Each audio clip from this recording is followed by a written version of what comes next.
Hello everybody, in today's video I'm going to show you how you can change line spacing in Google Docs.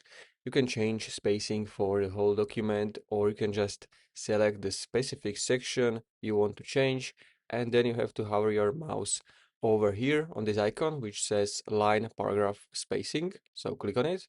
From here you have some default options, so you can maybe select 1.5 and you can see you have 1.5 spaces. Of course, you can go again here and you can also select custom spacing if you want, and you can type the number over here. So let's do something larger. I'm gonna type number 3. I will click on apply, and you can see we have this custom spacing. If you want to go back, you can press this arrow, undo, or Ctrl Z shortcut on your keyboard.